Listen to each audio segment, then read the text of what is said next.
मैं जानता हूं कि शहर के 15 सम्मानित व्यक्ति किसने गायब किए हैं। सॉरी 15 नहीं, 16 बल्कि 18। बाहुबली गजराज की पत्नी भी तो कल रात से गायब है ना, साथ में 2 पुलिस वाले भी। डमरू को ऐसा लगा जैसे किसी ने उसके शरीर में एक साथ 100 कांटे चुभा दिए हों।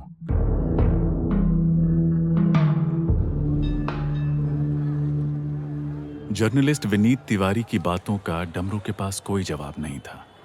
इससे पहले कि विनीत कुछ और कहता, डमरू वहां से जाने के लिए उठा। संतोष हमको बोला था कि आप हमारा इंटरव्यू करना चाहते हैं, पर आप तो उल जलूल बकने लगे। देखिए, हमको माफ़ कीजिए। बैठ जाओ डमरू, मुझे अपना दुश्मन मत समझो। तो दोस्त भी नहीं हैं आप।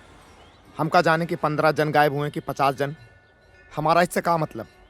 हमको लगा कि आप यूट्यूब वाला कुछ वीडियो बनाने आए हैं, पर आप तो अलग ही पंचायत लेके बैठ गए। देखिए, हम बहुत सीधा साधा आदमी हैं। डमरू पूरी बात कर भी नहीं पाया था कि विनीत तिवारी ने अपना मोबाइल उसके सामने कर दिया। डमरू ने फोन में खुली तस्वीर को गौर से देखा। ये फोटो तब खींची गई थी जब डमरू बलदेव की गर्दन में चीरा लगा रहा था। डमरू धप से वहीं बैठ गया। क्या चाहते हैं आप? रुपया पैसा नहीं है हमारे पास। मुझे उसकी जरूरत नहीं, मुझे तुमसे बस एक ही चीज चाहिए। का? सच और कुछ नहीं। जान के का कीजिएगा? वो जानने के बाद ही तय करूंगा।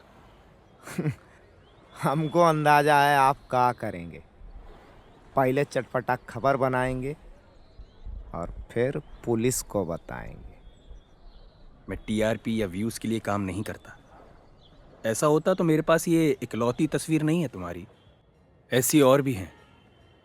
इन्हें सबसे पहले चैनल पर दिखाने वाले को भी खूब सनसनी मिलती है कि नहीं? आपको कैसे पता चला हमारे बारे में? इसी समय 2 हवलदार एक बूढ़ी अम्मा को सहारा देते हुए डमरू और विनीत के बिल्कुल पास से निकले। विनीत ने डमरू का शरीर पत्ते की तरह कांपते हुए देखा। हवलदारों के निकलते ही वो बोला, कमाल है, तुम अभी कांप रहे थे इन्हें देखकर, फिर इतनी हिम्मत कहां से ले आते हो? पता नहीं, डर तो बहुत लगता है, पर फिर अचानक से कुछ याद आ जाता है। कुछ ऐसा याद आता है कि उसके बाद कुछ भी मायने नहीं रखता। डमरू को घाट के पास एक माँ बाप दिखे जो अपनी 4-5 साल की बच्ची को डुबकी लेना सिखा रहे थे। डमरू उन्हें देखता रह गया। उसकी भी तो अपनी बेटी थी, उसकी फूल सी बच्ची। उसे अपनी पत्नी गौरा की आवाज सुनाई दी। लो तुम ही थामो, तुम्हारी बिटिया तुम्हारी छाती पर ही चुप रहती है। आहा, आजा मेरा झुनझुना। ये झुनझुना टुनझुना नाम ना दो, अपना तो नाम डमरू रख लिए, जो देखो मजाक बनाता है। अले ले ले ले ले ले ले, का मजाक बनाता है? हम गांव जाते हैं ना, तो सपना है ना सपना। वो पूछती है कि कभी यहाँ पे डमरू लेकर आओ, हम भी एक बार बजा कर देखे। अच्छा, तो इसका नाम घुंघरू रख दे? हैं? कुछ भी, डमरू घुंघरू। 6 महीना हुए बिटिया को आए, इतने में ये नाम सोचे हो, घुंघरू? अले ले ले ले ले, देखो कैसे मुस्काई मेरा घुंघरू, मेरा बच्चा। डमरू, डमरू, कहाँ खो गए थे? हम आपको कुछ नहीं बता सकते, हमको इजाजत दीजिए। आपको ठीक लगता है तो जाइए पुलिस कचहरी, जहां आपका दिल करे, बता दीजिए। यूं भी व्यर्थ ही जी रहे।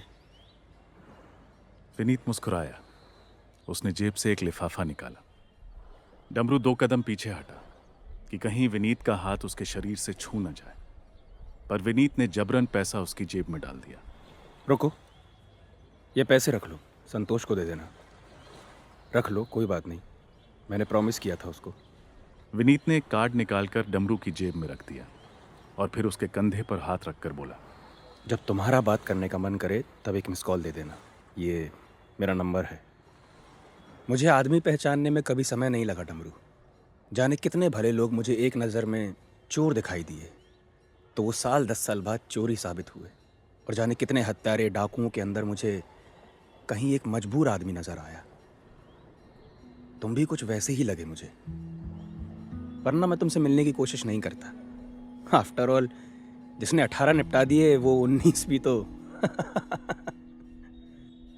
डमरू को भरोसा न हुआ कि विनीत तिवारी का हाथ उसके कंधे पर रखा है। जाने से पहले विनीत ने कंधे से हाथ हटाया और मिलाने के लिए आगे बढ़ाया। मुझे अच्छा लगा तुमसे मिलके, चाहूंगा कि फिर मिले। उम्मीद है बहुत जल्द। डमरू ने जैसे ही विनीत का हाथ छुआ, उसको गर्माहट महसूस हुई। एक अरसे बाद उसने किसी जिंदा आदमी से हाथ मिलाया था।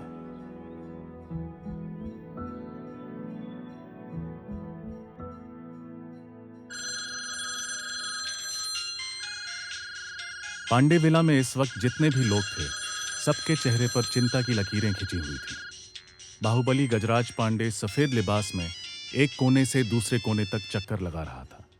उसका पीए मनोज दीक्षित लगातार मोबाइल फोन सुन रहा था। हाँ, भाग साला, ये नहीं बताना है कि यहां नहीं मिली, ये खबर दो कि वहां मिल गई। फोन रखो। हर फोन बजने पर गजराज पांडे कुछ सेकंड के लिए मनोज दीक्षित को घूरता और उसका निराश चेहरा देखकर फिर टहलने लगता। 2 मिनट बाद उसका बॉडीगार्ड पृथ्वी सिंह आया।